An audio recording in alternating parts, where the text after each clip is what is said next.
menjadi kehendak Tuhan lewat kebenaran firman Tuhan di pagi hari ini. Baik, kita langsung saja kita buka Alkitab kita di dalam Perjanjian Baru 1 Petrus pasal 5. 1 Petrus pasal 5 ayat 10 sampai 11. Dan Allah sumber segala kasih karunia yang telah memanggil kamu dalam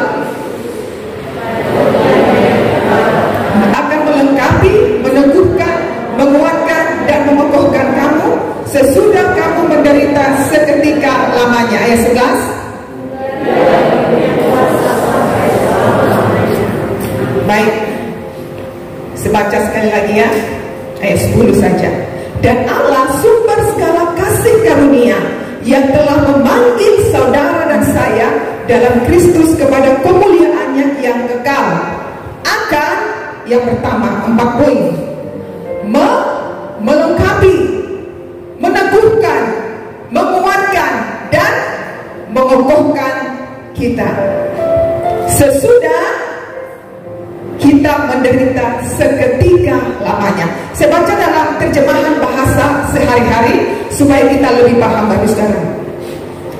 Ayat 10. Penderitaan yang kita alami sekarang ini hanyalah sementara, tetapi kemuliaan Allah yang akan kita nikmati nanti kekal selama-lamanya. Dia Allah yang selalu berbaik hati, dan Dia sudah memanggil kita melalui Kristus untuk ikut ambil bagian dalam kemuliaannya itu.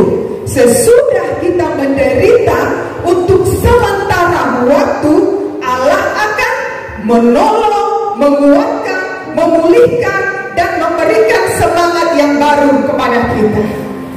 Yang percaya katakan amin. Saya jelaskan sedikit dalam perikop ini. Dengan kata-kata ini Petrus mengajak mereka, siapa mereka? Penatua, untuk memandang kepada Allah yang merupakan adalah sumber kasih karunia. Kalau kita mundur ya beberapa langkah ke belakang, dalam ayat 8 di sana katakan Petrus berbicara tentang setan dan serangannya, dan dalam ayat 9 ia berbicara tentang penderitaan. Nah, ayat 10 ia berbicara tentang Allah yang adalah sumber semua kasih karunia. Jadi baik dalam menghadapi serangan ataupun serangan setan maupun proses dalam hidup kita atau penderitaan atau hal lain apapun, Allah bisa memberikan saudara dan saya kasih karunia sehingga kita dapat menghadapinya. Saya berikan ini di awal supaya kita lebih paham firman Tuhan. Boleh dibantu Ibu Gembala? Di dalam ini ada 2 kotak. Coba taruh di sini. Kasih keluar. Ya. Di sebelah kiri saya ada kotak apa, di tulisan apa? Ya. Sebelah kanan saya proses. Nah, tugasmu bro memilih dari antara 2 kotak ini, memilih salah satu saja. Jadi keker-keker. Sebelah kiri, sebelah kanan, sebelah kiri berkat, sebelah kanan proses. Pilih. Berdoa 1 detik. Ya? Berkat. Namanya siapa? Jenly. Ya, umur berapa? 18 tahun. Sudah punya pacar belum? Belum. Kurang sepatu. Semuanya tepuk tangan dulu buat Jenly. Ya, kotak berkat. Silakan ambil. Sekarang ini pilihanmu. Sebelah mana kok berkat? Ya, ini berkat. Ini kotak berkat. Kotak berkat berarti ada surprise di dalam. Bapak Ibu, seringkali kita Tuhan memberikan kita surprise, betul? Baik itu surprise berkat yang tidak pernah terpikirkan timbul dalam hati kita, tiba-tiba itu surprise berkat Tuhan kasih. Dengan cara apapun, proses pun demikian. Ini proses. Kadang-kadang Tuhan memberikan kita proses surprise. Betul Bapak Saudara? Pernah mengalaminya? Surprise tiba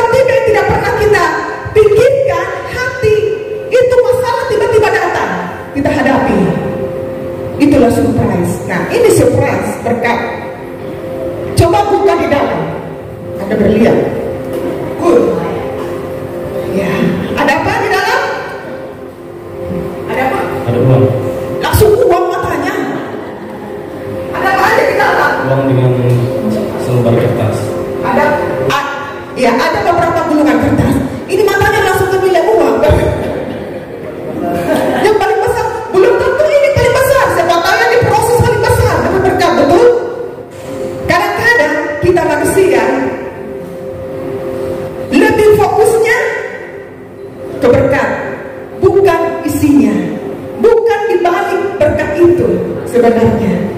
Ya kan? Kita distraction, kita lebih fokus. Ini tulisan berkat, tapi kita tidak tahu di balik berkat itu apa. Coba ambil pertama dibilang uang. Berapa nilainya? Kasih tunjuk. Suruh kemari, jangan jauh sampai itu kembali. Nah, 50.000. Taruh ulang di dalam. Ada 2 gulungan kertas, coba dibaca. Taruh di bawah. Tulisan apa itu? Dia dapatkan berkat. Amsal 3 ayat 5. Percayalah kepada Tuhan dengan segenap hatimu dan janganlah bersandar pada pengertianmu sendiri. Amin. Bapak Ibu, ketika kita menerima berkat, kadang-kadang kita lebih mengandalkan logika kita manusia. Wah, saya kan diberkati Tuhan karena saya rajin bekerja. Betul. Karena saya kuat, karena saya bisa dan lain sebagainya. Tapi kita lupa siapa yang memberikan berkat itu. Bahwa berkat itu adalah hanya sebuah kasih karunia. Ada lagi ayatnya, baca lagi satu lagi.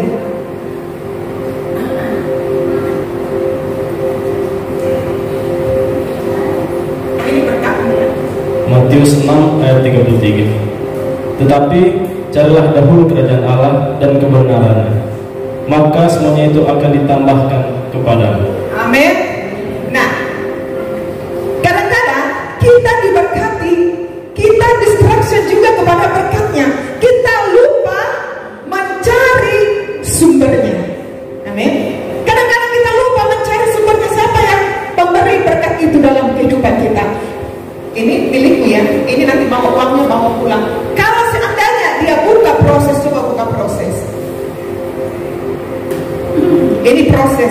Ada apa di dalam? Uang 100.000. Menyesal tidak? Menyesal tidak? Menyesal. Menyesal karena di dalam proses ini ternyata nilai uangnya lebih besar. Ada apa lagi di dalam kotak? Ada 2 gulungan kertas.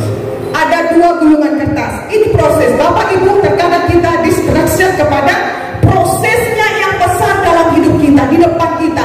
Tapi kita tidak menyadari ada apa di balik proses itu. Amin. Tuhan menyediakan berkat di balik proses itu sebenarnya yang lebih besar. Kita tidak tahu, tapi pastinya berkat di balik proses itu Tuhan sediakan lebih besar. Boleh dibaca gulungan yang pertama? Boleh ya.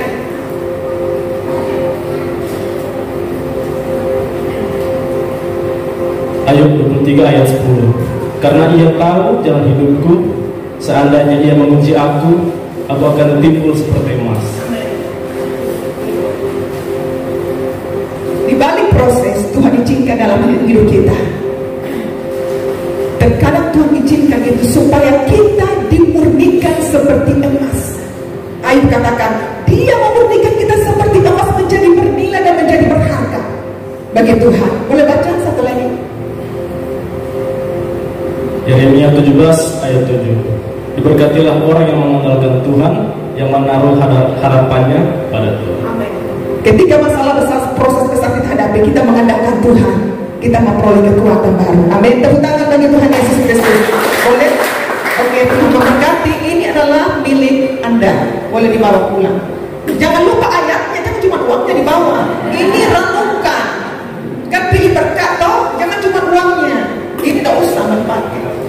Tuhan berkati, silahkan. Berkatnya, tapi dia menyesal, dia tidak pilih proses, padahal lebih besar berkatnya di dalam proses. Tapi itulah Bapak Ibu Saudara, terkadang kita memang sebagai manusia dengan logika kita distraction kepada berkatnya. Kita lupa siapa sumbernya. Kadang-kadang kita tidak memiliki kekuatan, kita lemah. Tapi ketika kita memilih proses, kita taat, kita setia, kita jalani dalam hidup itu, izinkan proses.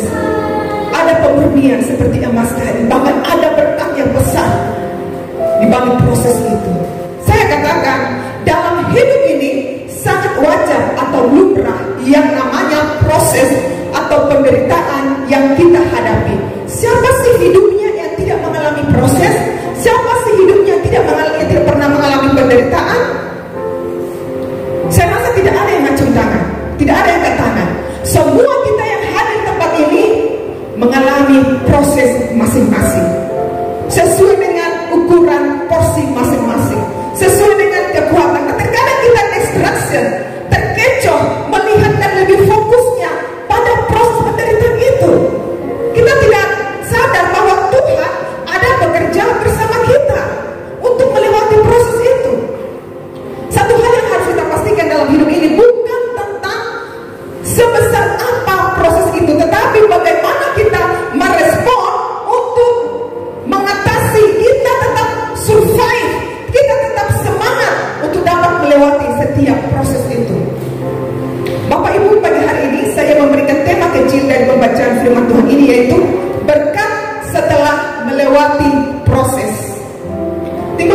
proses. Tidak sedikit orang percaya merasa bingung. Tuhan kan maha pengasih, Tuhan itu kan kasih dan maha kuasa. Jadi mengapa kita diizinkan Tuhan untuk mengalami proses itu? Lalu muncul juga pertanyaan dalam hati kita, apakah Tuhan sudah meninggalkan saya? Ketika kita menghadapi bertubi-tubi masalah, pergumulan dalam hidup kita, apakah Tuhan sudah meninggalkan saya? Kok masalahnya tidak selesai-selesai? Bapak Ibu, melalui proses, saya katakan tidak sedikit orang yang bisa terpuruk. Melalui proses yang berat dalam hidupnya, tidak sedikit orang yang menjadi stres. Banyak orang ketika mereka menghadapi penderitaan, proses yang berat dalam hidup mereka, mereka menjadi stres, hilang pengharapan. Lalu mereka menyalahkan keadaan, menyalahkan orang-orang di sekitarnya, bahkan menyalahkan Tuhan. Kenapa Tuhan dan lain sebagainya. Bapak Ibu, ada seorang ibu dari Medan, belum lama telepon saya. Dia katakan begini, Ibu, tolong saya dalam doa. Kok masalah saya tidak selesai ya? Masalah kantor saya begini-begini, belum lagi masalah anak-anak saya, belum lagi masalah tetangga saya. Sampai ke tetangga, Bapak Saudara, dia punya masalah. Bukan hanya masalah pribadi sampai tetangga, tapi perlu pertanyakan, ada apa dengan pribadinya? Nah, saya katakan sama ibu ini, Ibu, masalah yang ibu hadapi, dan saya berikan dia tentang kisah penderitaan Ayub. Masalah yang ibu hadapi belum seberapa dibandingkan dengan penderitaan yang Ayub alami pada waktu itu. Semua habis kecuali nafasnya yang Tuhan sayangkan untuk diambil dari Ayub. Baru ibu ini menangis terseduh-seduh. Lalu saya berikan ibu ini penguatan tentang firman Tuhan. Kita harus bereskan hati kita. Ketika kita mengalami begitu beratnya masalah, ada pengampunan di dalam hati kita. Bukankah Allah yang kita sembah, Allah yang kita puji, Allah yang kita layani, Allah yang memulihkan, Allah yang menguatkan, Bapak Ibu? Kita percaya setiap proses yang kita hadapi, Tuhan sanggup, karena Dia adalah Tuhan yang Maha Kuasa, sumber kasih karunia. Dia akan memulihkan hidup kita, memberikan kita penguatan, memberikan kita pengharapan untuk melewati semua proses dalam hidup kita. Yang percaya katakan amin. Di dalam Ayub pasal 5:18 saya katakan, karena Dialah yang melukai tetapi juga yang membebat, Dia yang memukuli tetapi tangannya menyembuhkan pula. Tuhan izinkan penderitaan kita hadapi karena Tuhan memiliki tujuan yang pasti dalam hidup saudara dan saya. Setiap proses saudara dan saya hadapi berbeda-beda. Proses kami sebagai gembala ada, proses Bapak Saudara ada, tapi porsi sesuai dengan kekuatan kita masing-masing. Di dalam 1 Korintus pasal 10 ayat 13 di sana dikatakan, pencobaan-pencobaan yang kamu alami ialah pencobaan-pencobaan yang biasa, yang tidak melebihi kekuatan manusia.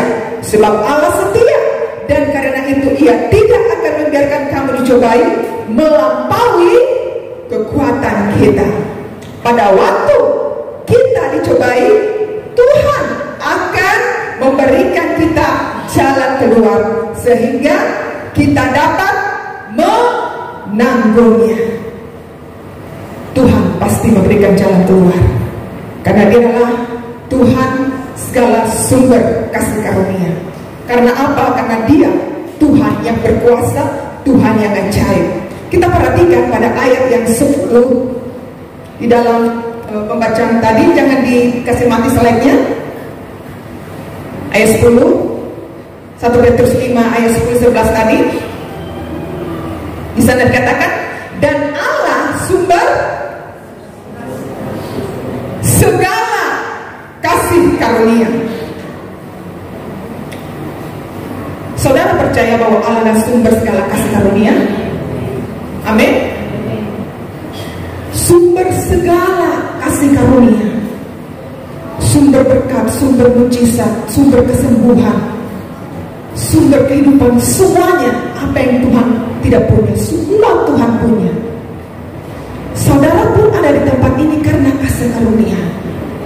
Dikatakan segala kasih karunia, Dia adalah sumber. Kita sehat, kita masih hidup, itu adalah sebuah kasih karunia.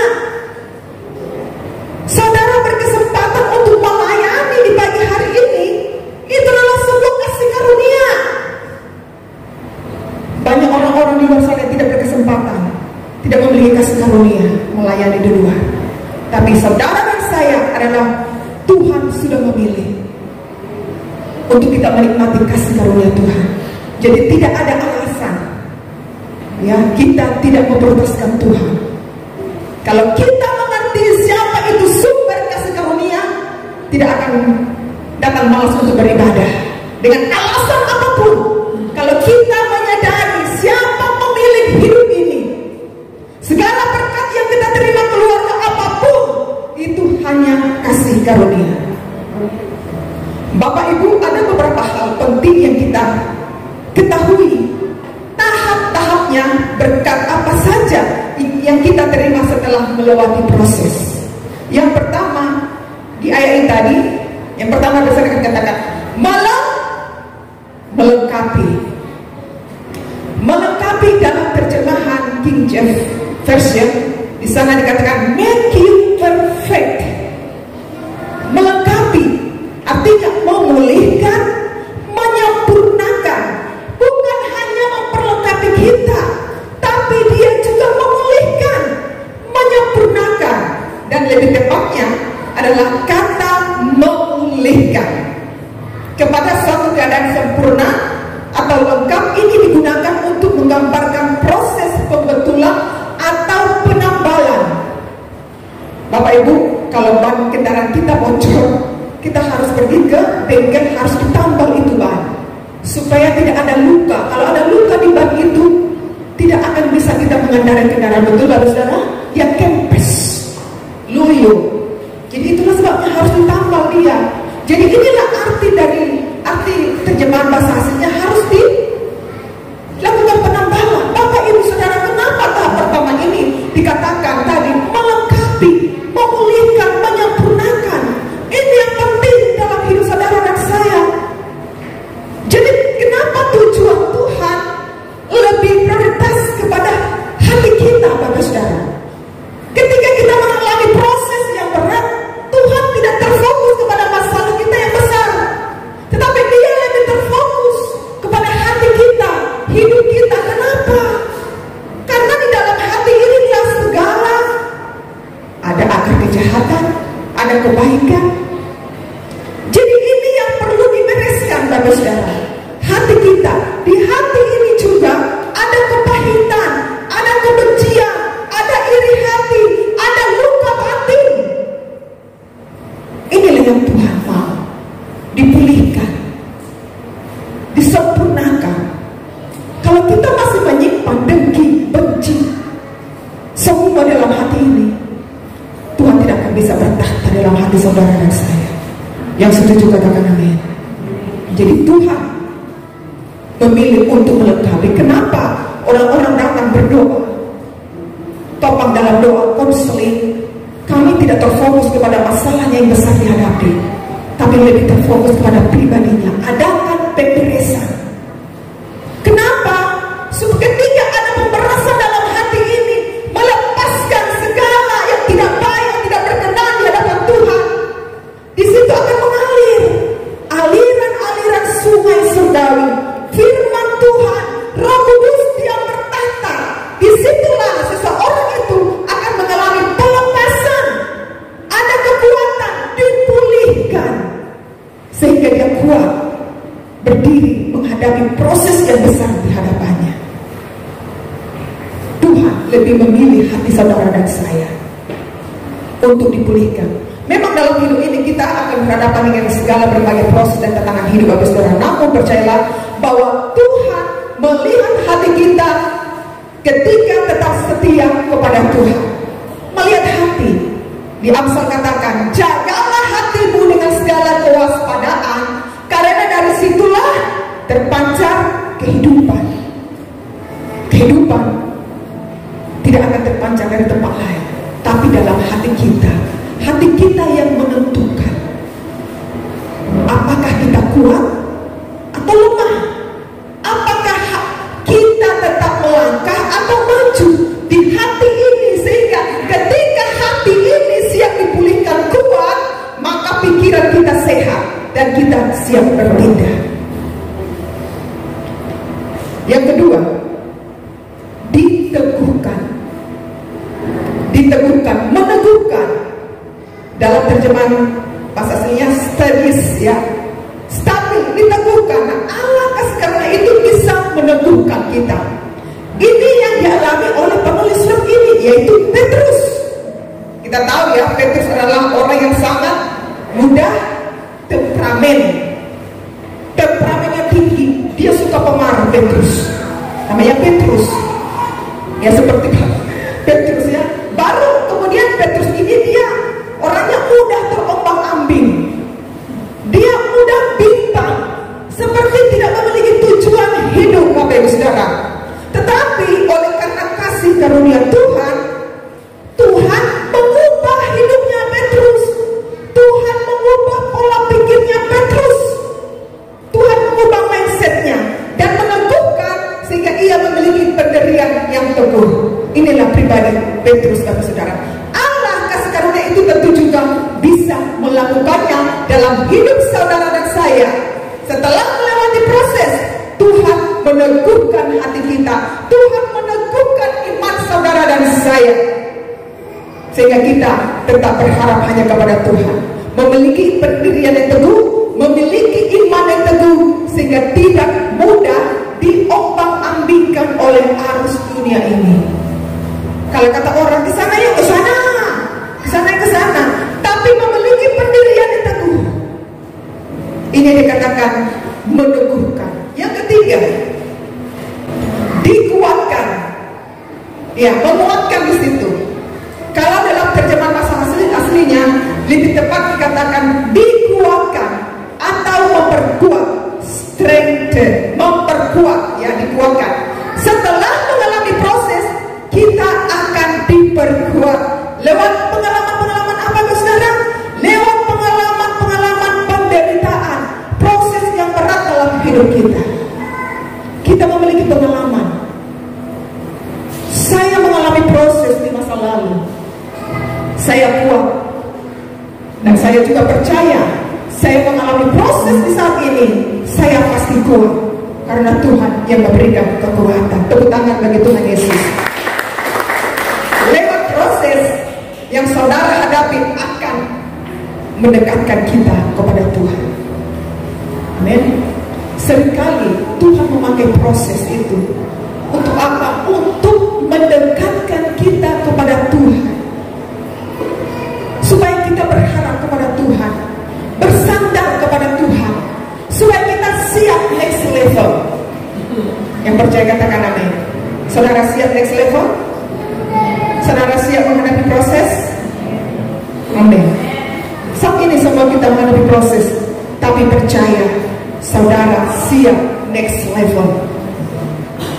Jangan kita berpikir secara logika, oh next level berkat ruah melimpah. Bisa jadi, tapi dalam iman kita semakin diperkuat, diteguhkan. Filipi 4 ayat 13 di sana dikatakan, segala perkara dapat kutanggung di dalam Yesus yang memberi kekuatan kepada. Kelemahan kita akan dikuatkan. Karena menjalani hidup ini, Bapak Saudara, kita seringkali merasa lemah, hampir kehabisan tenaga. Kadang-kadang Tuhan, bagaimana ini belum lagi pekerjaan, apa semua, belum lagi masalah tiba-tiba datang, kayaknya semangat berkurang. Tapi kita percaya kepada firman Tuhan, ketika kita fokuskan pandangan kita hanya kepada Tuhan, bukan kepada besarnya masalah, di sana kita akan diberikan kekuatan dan bangkit, memiliki semangat baru, bangkit dari puing-puing kegagalanmu, bangkit dari keterpurukanmu untuk kemuliaan nama Tuhan. Yang keempat, terakhir, mengokohkan kami. Mengokohkan ini lebih tepatnya dalam terjemahan bahasa aslinya, menanamkan, menancapkan ke bawah. Setelah melewati proses, saudara dan saya dikokohkan. Lewat apa, Bapak Saudara? Lewat firman Tuhan. Mengokohkan itu tepat pada pendirian, tidak ke kanan, tidak ke kiri, tidak mundur, tidak. Dia kokoh, tertanam, dia tertancap. Saudara tahu ya, sebuah pohon dapat berdiri kuat ditentukan dari kekuatan akarnya ke dalam. Sebuah pohon dapat berdiri kuat sekalipun angin datang, badai datang meniup dia, tidak akan, mungkin bisa begini tapi tidak akan gampang tumbang, Bapak Saudara. Karena apa? Ditentukan dari kedalaman akarnya. Begitu juga saudara dan saya. Ketika kita dikokohkan oleh firman Tuhan, tertanam, tertancap ke dalam, ini berbicara keintiman kita dengan Tuhan. Ini berbicara kedalaman hubungan kita dengan Tuhan. Saya tidak tahu, Bapak Saudara, sampai di mana kedalaman keintiman kita kepada Tuhan hari-hari ini. Apakah iman kita sudah mulai kering? Apakah rohani kita sudah mulai kering? Apakah hubungan kita dengan Tuhan sudah mulai kendor? Lewat kebenaran firman Tuhan, mari kita tertanam dalam hadirat Tuhan, miliki hubungan yang intim dengan Tuhan. Kedalaman itu berakar. Ini berbicara berakar, bukan hanya sekedar tertancap. Sebuah pohon bukan hanya sekedar tertancap ke dalam tanah, tapi dia berakar sampai berapa meter ke bawah. Untuk apa? Untuk menyerap nutrisi-nutrisi dari dalam tanah, supaya dia mengalir ke pohon dan ke daun-daunan, sehingga dia menghasilkan buah. Tepuk tangan bagi Tuhan Yesus. Inilah yang Tuhan rindukan di hari-hari. Tertanam di bait Tuhan, berakar di dalam Kristus, memiliki hubungan yang intim dengan Tuhan. Angin badai topan apapun yang menggoncang hidup kita, yang menggoncang iman kita, pengajaran-pengajaran apapun, ketika kita intim berakar dalam Kristus, iman kita tidak akan goyah. Tetap berpatokan kepada firman Tuhan. Tidak usah bingung. Kita mengikut Tuhan sederhana saja, simple.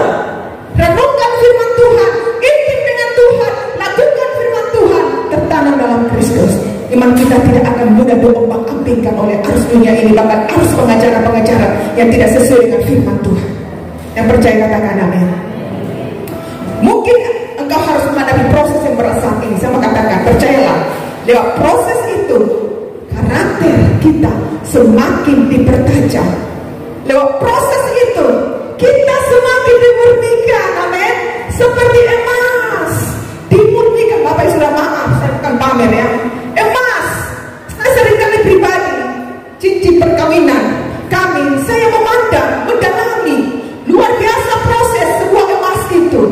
Pembentukan pemurnian masuk dalam perapian, tetapi imannya tetap kuat di dalam Tuhan, memiliki pendirian yang teguh. Kita dikuatkan, kita dipulihkan, kita diteguhkan, kita dikuatkan, kita dikokohkan. Iman saudara dan saya, iman yang siap dewasa, iman yang siap teruji dari berbagai-bagai persoalan hidup ini. Amin. Iman yang teruji. Ini Tuhan mau hari-hari ini, iman yang dewasa. Bapak Ibu, saya tutup dengan satu cerita firman Tuhan ini. Saya undang ke depan semua tim praise worship. Bapak Ibu, saya tutup dengan satu cerita firman Tuhan ini. Ada seorang guru yang sudah cukup umur. Jadi dia berkata di depan murid-muridnya. Guru ini adalah seorang guru pencaksilat. Seorang guru ingin mewariskan ilmunya kepada murid-muridnya. Contoh inilah semua murid-muridnya. Di depan murid-muridnya ini, guru mengatakan, saya ingin mewariskan ilmu saya kepada kalian, tapi salah satu yang saya pilih, semua senang. Tapi jangan salah, saya pilih di antara kalian yang terkuat. Mereka terlihat kuat di depan sang guru. Dia berjalan kepada murid-muridnya, lalu dia memilih contoh. Namanya Jack, jangan nama aslinya. Jack, taruhlah namanya Jack. Jack, saya akan mewariskan ilmu saya kepada Jack. Karena tadi kata-kata dari gurunya itu, dia akan pilih yang terkuat. Dia senang, tapi dia melihat tubuhnya. Maaf ya, Ben. Dia melihat tubuhnya. Guru bilang tadi kan yang terkuat, tapi saya ini kurus, seperti lemah, tidak berdaya, seperti tidak layak untuk menerima sebuah warisan itu. Dikatakan terkuat di antara. Tidak usah takut, Jack. Nah, saya memberikan engkau tugas. Langsung senang dia. Apa itu guru? Nah, itu kan belum tahu kan? Apa itu guru? Tugas kamu adalah pergi ke gunung sana setiap hari. Ya, sana pelapor.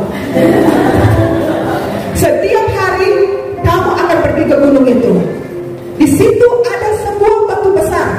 Tugas kamu untuk mendorong. Ingat, bukan menggeser batu itu, tapi mendorong. Siap? Dia pergi melakukan sesuai instruksi gurunya. Dia sudah menerima ilmu, ya kan? Siap. Dia pergi setiap hari, setiap minggu, bahkan setiap tahun. Dia pergi ke gunung itu mendorong batu besar itu. Setiap hari dia lakukan, bahkan sampai bertahun-tahun. Lalu dia turun. Sekian lamanya dia turun. Jack ini, muridnya, dia turun lalu menghadap gurunya. Guru, sepertinya saya tidak berhasil. Sepertinya saya tidak layak untuk menerima warisan ini. Itu batu itu saya sudah usahakan untuk menggesernya, tapi tidak bisa bergeser sesatu senti pun. Guru, maafkan saya. Tapi kata guru ini, Jack, saya memberikan kamu tugas bukan untuk menggeser batu itu, tapi untuk mendorongnya. Tapi alhasil kamu sekarang kuat. Setelah kamu setiap pagi berlatih, bertekun, setia untuk mendorong batu itu. Berbicara bukan batu itu yang bergeser, disuruh digeser, tapi didorong. Supaya apa? Supaya otot-otot kamu itu kuat. Dan buktinya, tangan kamu kuat, kedua kaki kamu kuat, naik turunnya itu mendorong itu batu. Saudara, pelajaran apa yang kita ambil dari sebuah cerita ini? Seringkali kita berkata begini, Tuhan, kenapa sih masalah hidupku gak selesai? Masalah ini datang, masalah ini sudah selesai, masalah keluarga, usaha, finansial, semua belum selesai Tuhan. Dengar baik-baik terus saudara. Hari ini Tuhan berkata kepada kita semua, bukan tentang batunya yang bergeser, bukan tentang masalah proses itu sudah selesai, tetapi yang menjadi perlindungan kita adalah otot-otot rohani kita menjadi kuat, iman kita kuat untuk menghadapi masalah itu. Saya katakan, selama kita hidup di dunia ini, kita masih diperhadapkan banyak tantangan. Tapi lihat, setiap saudara dan saya datang dan berdoa kepada Tuhan dan merenungkan firman Tuhan serta melakukannya dengan ketaatan, dengan setia, disitulah otot iman kita, otot-otot rohani kita menjadi kuat. Kesetiaan kita terbentuk jadi semakin kuat, semakin diperdalam dan semakin dipertajam untuk mendengarkan suara Tuhan. Apa yang harus kita lakukan ketika kita menghadapi masalah itu? Jangan fokuskan pada besarnya masalah itu, tapi fokuslah kepada besarnya Tuhan di dalam kehidupan saudara dan saya. Jangan distraction kepada besarnya masalah itu, tapi fokuskan pandangan kita hanya kepada Tuhan. Kenapa, saudara? Supaya kita lewat proses ini, supaya kita lebih dewasa dan siap next level. Berikan tepuk tangan bagi Tuhan Yesus.